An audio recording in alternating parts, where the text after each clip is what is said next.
Kung matetreten sila sa pagtakbo ng mga Duterte, matreten sila. Bakit? Matitino yung Duterte. Ako po'y nangangarap na ang Duterte mabalik.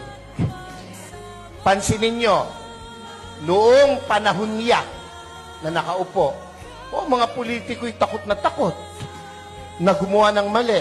Pati pulis, pati sundalo, takot. Aba, biglang,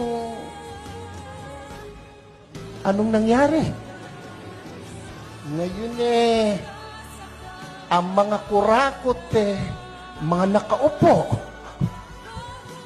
Narin po kayo? Tayo may hindi pinanganak kahapon. Alam natin yan. Bakit ang isang obispo ay sumusuporta sa ganito? Aba, hindi masamang mangarap ng pag-unlad ng pagkakaisa sa bansa natin. Kung hindi tayo magsasalita at kikilos, kung hindi tayo magpapakita ng puwersa, ng lakas, sino ang gagawa nito? No, kung palakpak lang, hindi mo magawa, lalo na sa rally, hindi mo kaya. Yung makasigaw ng Amen! Oy, yan yung matatapang. Dapat, ito ang tandaan nyo, ang buhay natin, minsan lang. Pakisabi mo sa katabi mo, mamamatay ka rin. Sabihin mo, malapit na.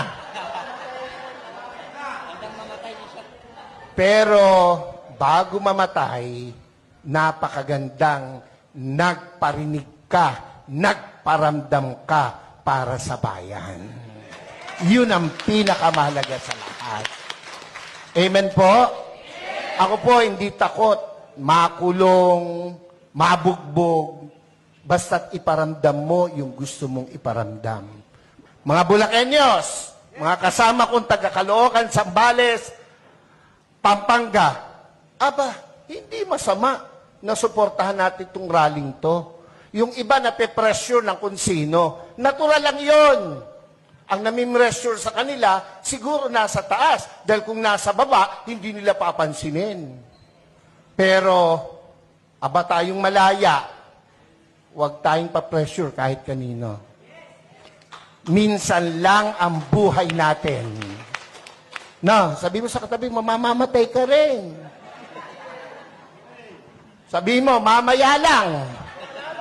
Wag.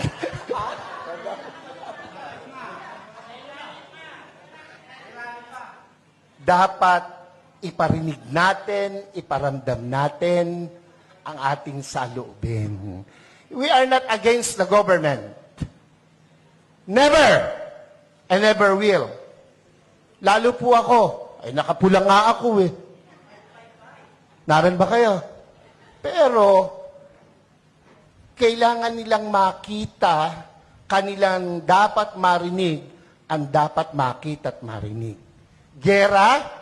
Handa ba ang Pilipinas sa gera? Ha? Kurutan man talo tayo sa kurutan. Ilan ang bilyon ang Chino, ilan tayo. Panuntukan, talo tayo. Huwag nilang gawing issue yan. At hindi mangyayaring magkagera. Pilipino pa, subukan nila rito, talo sila. Kung ang laban lang ay chismis, panalo ang Pilipino. Ano? Ewan ko ba sa Pilipinas walang chismosa? Wala Mamatay na sana, Lord, yung mga nagsisinungaling.